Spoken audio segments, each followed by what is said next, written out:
Hey everybody, welcome back to Video Game Mess. So, today I got a fun and exciting video for you guys today because we're going to be talking about the Replay2 FPGA board.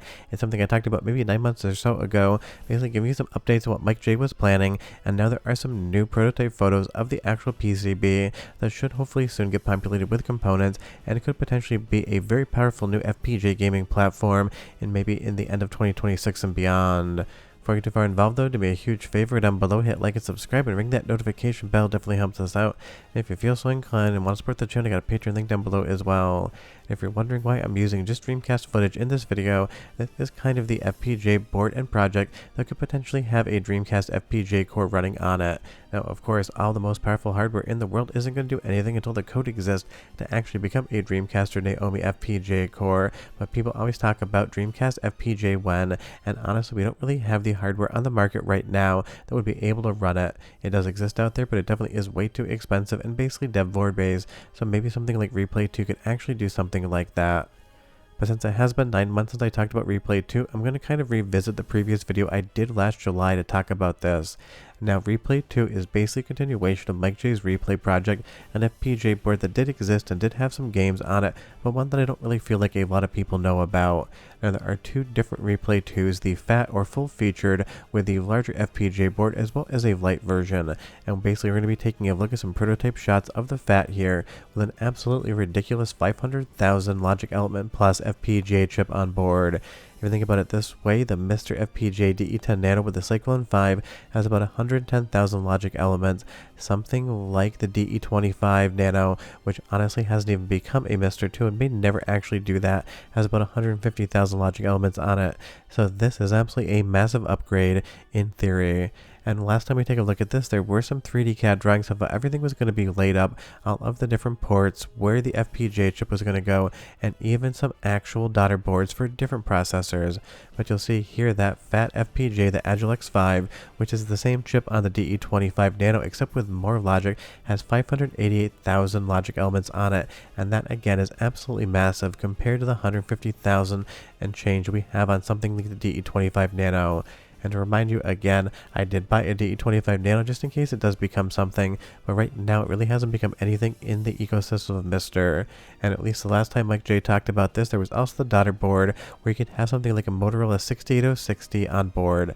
And that could be really fun because that actually was a relatively popular processor, at least the 68040 and sometimes the 68060 in different arcade boards. Now, I don't ever expect anyone to go out and make a Dangerous Curves FPGA core or any of the Taito Type JC stuff we see, but it is something that could be useful in the future and definitely would be something that the Amiga community would absolutely love having an actual 68060 on board. So Replay2 has a lot of different functionality and a lot of different options available on paper. We just need to see those manifest as an actual board. And that's basically what we're getting to here, now going into the prototype photos that MikeJ put up of the actual unpopulated PCB. I know it's not going to make sense to absolutely everyone, but I will explain it the best I can.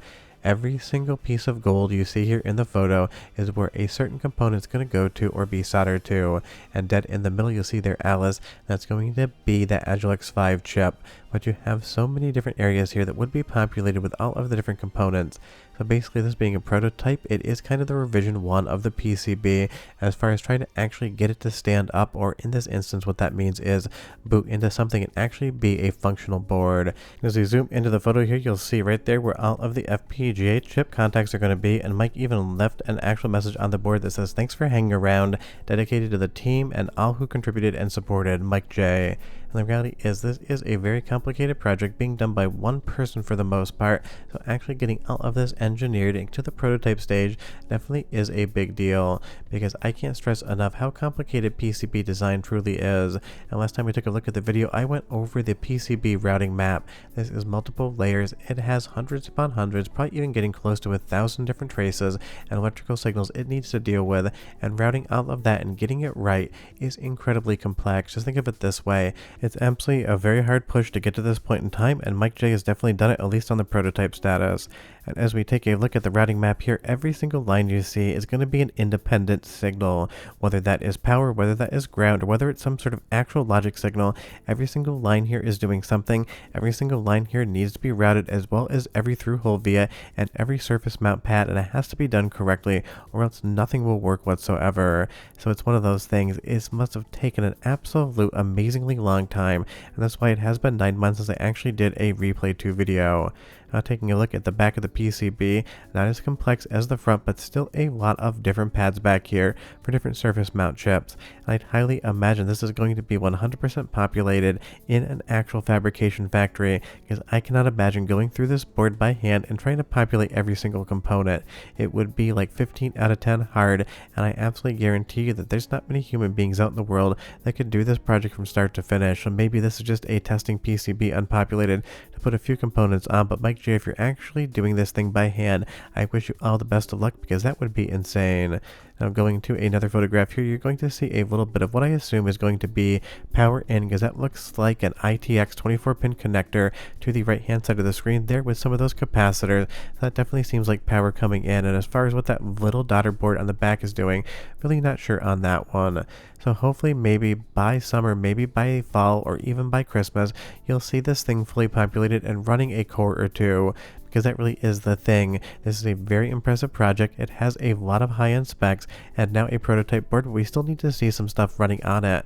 But I absolutely think the market is out there for another FPGA board, especially one that would deliver so much overhead in the logic, RAM speed, and everything else, because Mr. FPGA definitely is feeling a bit long in the tooth, but we still get incredible things like the 3DO core from SRG 320. But right now on that side, only a portion of the VRAM is actually residing in the RAM on the FPGA. Everything else is offloaded to different components, which means that this thing can't be 100% cycle accurate until more powerful hardware exists out there.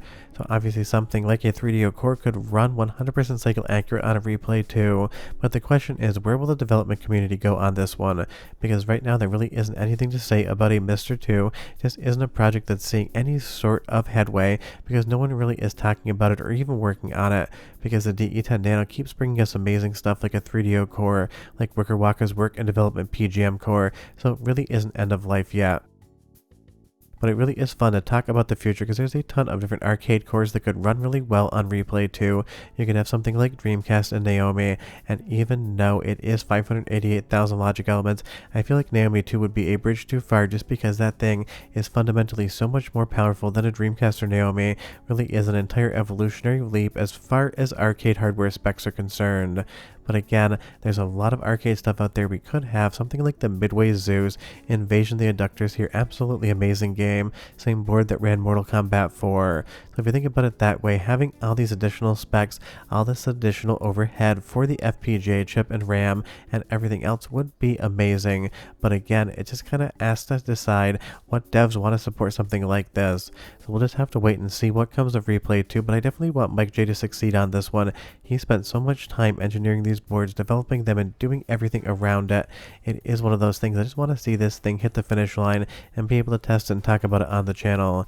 And you will see it does basically have what would be amounting to a very similar to Raspberry Pi 5 sidecar on it as well. So you would have those ARM chips, which are very useful on Mr. FPGA and basically any other project.